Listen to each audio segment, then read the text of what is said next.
Hi everyone, in this video we are heading to Pickle Guys, where we'll chat with the owner to uncover the rich history behind the shop and what makes their pickles so special, drawing in both loyal locals, star chefs, and curious tourists. So stick around.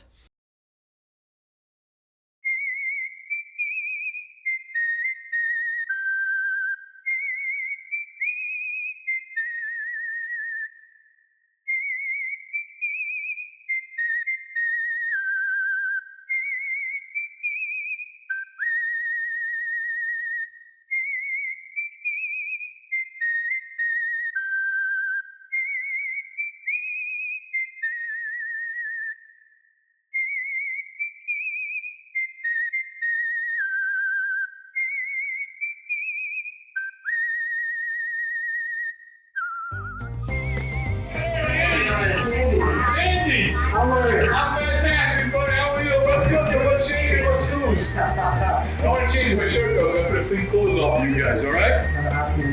Oh, thank you, man. Oh, that's very nice of you, man. I'm That's Gary. Gary! Gary and Sandy! You guys look like familiar, like you look like each other. We are brothers. Brothers, really? Who's older? Really?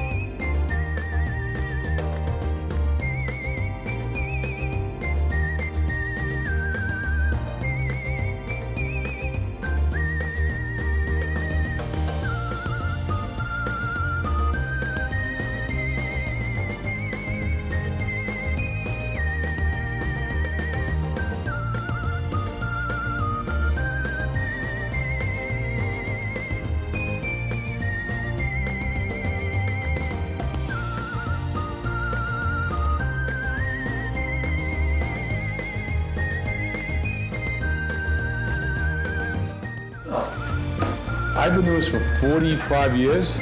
It's 2000, right? That's when you started out? I started out before the store opened up. Before the store opened up. I've been doing this for 45 years. 45 years. I started in 1981. I worked with the old timers, Gus and Hollander, and Sally Kaplan. So I learned everything from those guys. Got it. And then as they got older, and the children didn't want to go into this business, they would want to become like accountants and dentists or whatever. Sure. They end up, either I take the business over or there'd be no more pickle store. Right. And when I first started working, there were only five or six barrels. That was it, just the regular sour pickles, half sour pickles, quarter sour pickles, sauerkraut, and peppers. And over the years, I've added much more. I got like 45, 49 different items here now that we make on a regular basis.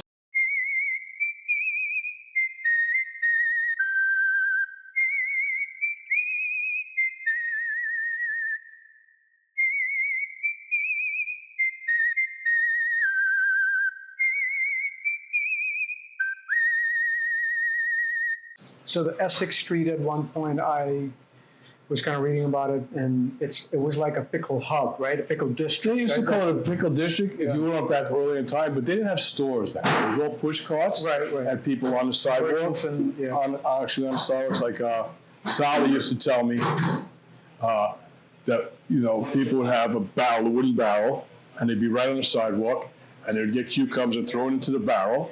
And they make the pickles right on the sidewalk, and you have a little wooden cart to sit on, and you sit up and sell it. And at night, this is the best part, at night, you put a canvas cloth over it, like a drop cloth, put a piece of rope around it, go home.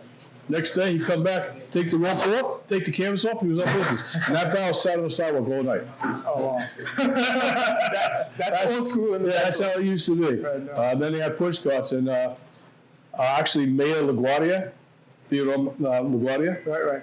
The airport stuff. Sure. He ended up getting rid of the push carts and making people have stores, and I believe it's so that he could keep tax, keep check on tax before City gets the tax. everything goes in their pockets. You know what I mean? So that's why they got rid of all the push carts. Got it.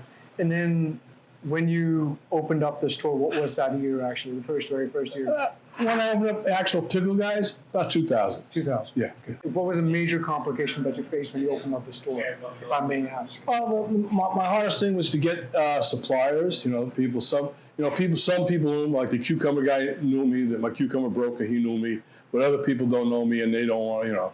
At first, a lot of times I have to pay cash for everything, and I had to take it out of my pocket. Right. And then until they got to know me. In the first 6 or 7 months, I didn't take any salary. I worked for free, and I busted my hump like most people do in the beginning. And as time got on, I ended up getting a salary and taking more money, and now now it pretty much runs itself. Usually every Monday we make pickles. We get about 2,500 pounds of cucumbers every Monday. Every Monday, and we make pickles every Monday. So Monday we make pickles, and other days of the week we make different things. Like we make pineapple. We make everything every day. We're making something. It's nonstop.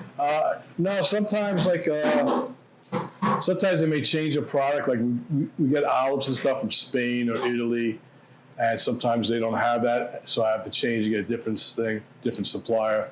But most of the time, we have no problems. Usually, it's pretty consistent. Pretty consistent. Yeah. And is it like the products, like you said, from Italy, and is it coming from all over the world, or is it just like? Like I said, like if I got like Italian olives, like I have the Seminole olives. Right. That's made in Italy. It goes on a container ship, comes here to New Jersey. We pick up the barrels. We come here, we wash them, we rebrine them, and then we sell them.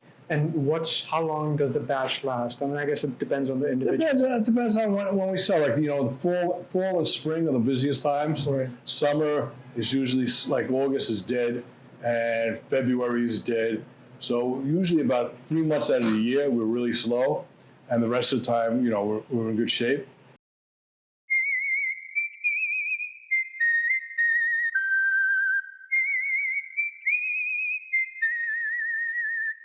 And then how many variety of pickles do you really carry at this point? At this point, I guess you started out very small. Okay. At this point, we actually have about 7 different varieties of pickles, and that's not including bread and butter, because bread and butter is a different pickle. We have sour pickles, which are aged for about a minimum of 3 months. 3 months, wow. And then we have 3/4 sours, which age for a month, half sours, which is 2 weeks, and quarter sours or new pickles are 1 day old, 1 to 10 days old. Then we make a spicy sour, spicy half sour, and a horseradish flavored pickle. That's nice. Yeah. And then, so you have different quantifications of sour, right? So I guess That's when we say sour. Yeah, as it's like when we do wine. It's different age. Right, That's when we say sour. Full sour is like all the way. Right. Quarter sour is just made. Half a way. And like I said, when we make cucumbers, we put them in barrels and we write dates on them, and we plan it out so that I'm not going to sell all those. So those become slide over, and those become half sours. Those that don't become 3/4 sours. Just kind of moves on to the categories. Right. But sour pickles and sour tomatoes, we actually make just for that.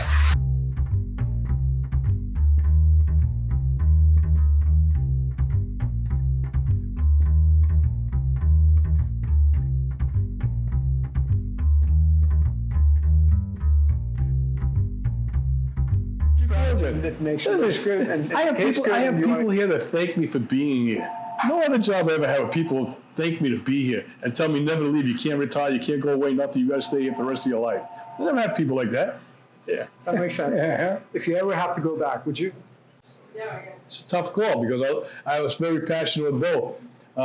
Actually, I like photography because I like taking pictures and stuff. I like doing images, but here I get to talk to people. It's nice to talk to people. I'm probably on my 3rd, going up to my 4th generations of the same family. Like, I've served their grandfathers, I served their fathers, I served their kids, and now I'm seeing their kids come in. That's really interesting. So it's I get the as we say kibitz with everybody.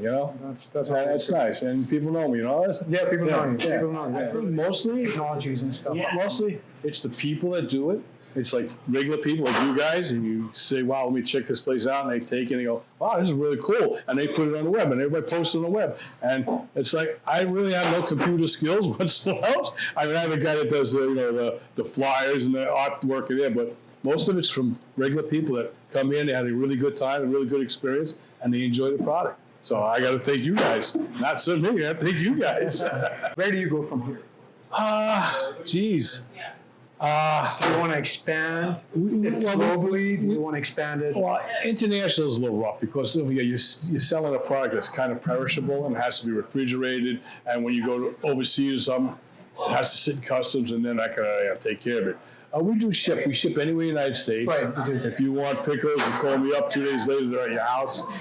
We're selling an inexpensive item, and the more people we reach, the more money we make. If I sell one pickle a day to 1 million people, that's $1 million. You know? Yeah. That's my goal. One pickle a day. Right. What about the holiday season?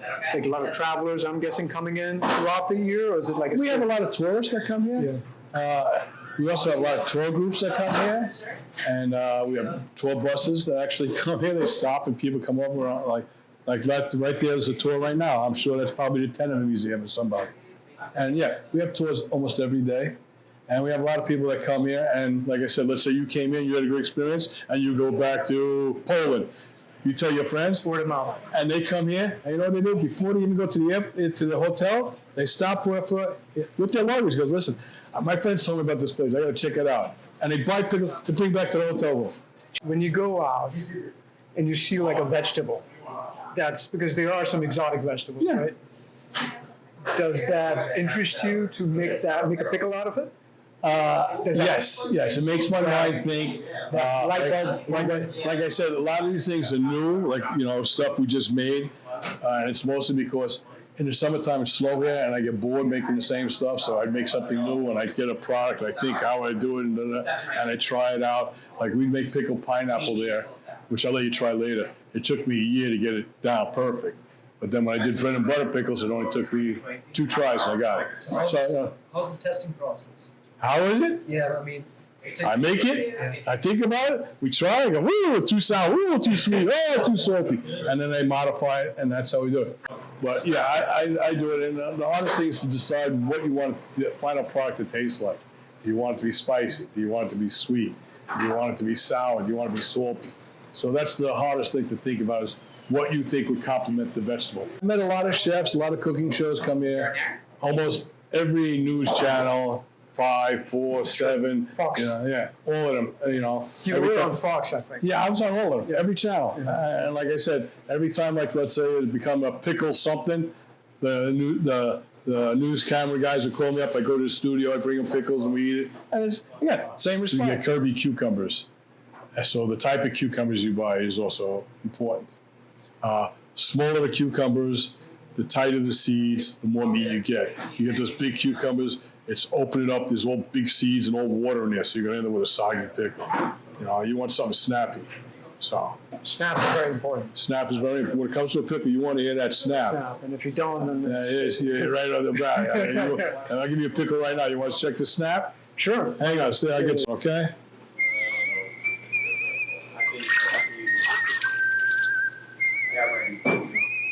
There you go.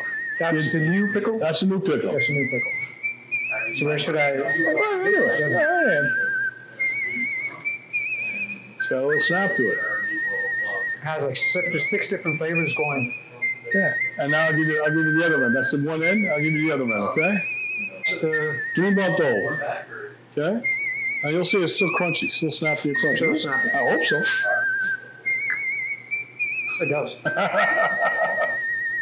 How many chefs have really come here throughout these years, 20 years or so? And which was your favorite, I guess? I don't know. Like I said, Bobby Flay was a real good guy. He spent the whole day with us. Then we really? Then we had Is he really down to we had that guy Simon. I gotta say, geez, gotta be over 20 different chefs that came down here. Do you supply restaurants as well, or? Well, we mostly go with high-end restaurants and hotels. We don't do the average deli because they want cheap, and there's no way we could afford to do cheap. Yeah. You know what I mean? Yeah. Hello. How are you?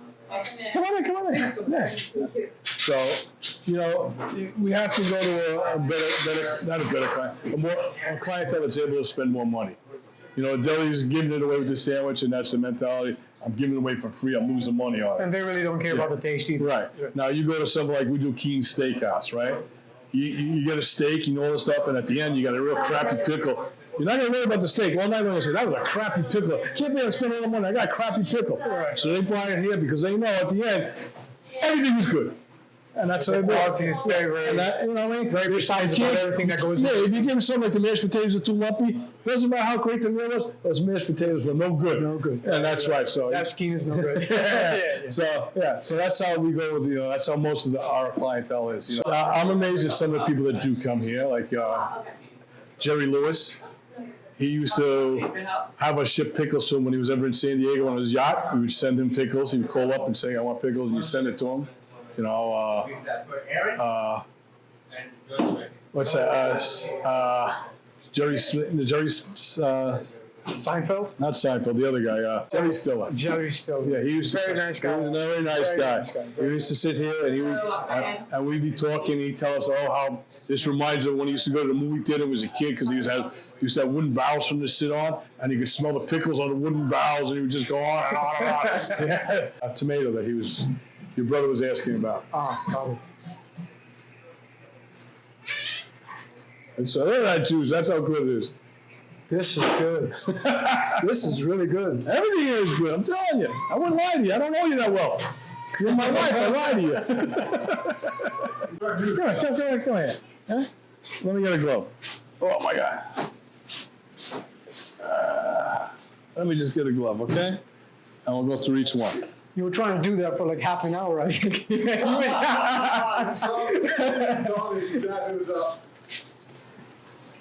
Okay. These are new pickles. See how bright and green they are? As they age,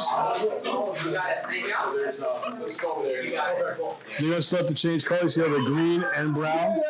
Those are half sours. So that's 2 weeks old. So the olives with the seeds, right? Now they're a little more, I guess, olive color. Those are sour. Those are 3/4 sour, aged for a month. And then the most popular one. See how dark and green they are full sour pickles. What's the white stuff? Are full sour pickles. They're aged for 3 months. That white stuff you see there? Garlic. You need garlic. A lot of garlic. And they all have like pickling spices and garlic in there. And then we have bread and butter pickles. Those are sweet pickles. We got tomatoes. Pickled tomatoes are very popular. Unripened tomatoes. And we pickle them green. And it tastes really good. I'll let you try one when you're done here. You want to try now? No, I just wanted to know. Oh, Because they look white. they're green, and tomatoes turn red on the vine. So, like if I didn't pickle these and I put them in a bag, they would turn red. But these are regular tomatoes. And then we got spicy tomatoes, the marinated tomatoes I was talking about. We got sun-dried tomatoes, spicy half sour pickles. Spicy sour pickles. And then we have a horseradish flavored pickle. Spicy pickles. What kind of spice do you use? Crushed red peppers, like you got a pizza. And then you have daikon, which is a Japanese radish. You have turnips, beets. I don't know, pickled garlic, mango. We got so much stuff here. It's amazing. Those are spicy carrots. These are olives. These are Serranola from Italy. Those are Mediterranean. That's from Spain. Now, if it could be pickled, we'd probably do it. You know? What about, like, are you going to open another shop? You know, the problem. Jersey's like a, you know, people love pickles everywhere. Right? I know, but the thing is, I need to be there because you know what I mean. And I can't just give it to somebody and then trust them, and I wouldn't be able to sleep at night. I have to be there. You know what I mean? You know, it's one of those things where I have to be there, and I don't want somebody calling and say, you know, and I go, I really don't know. I wasn't there. You know, I want to be there. Yeah, no problem. I'll straighten it out. You know, yeah. So you want to have full control over the quality, the product, the experience, and the whole 9 yards. Well, yes, but I don't want to use the word control. I just want to make sure that everything's done right.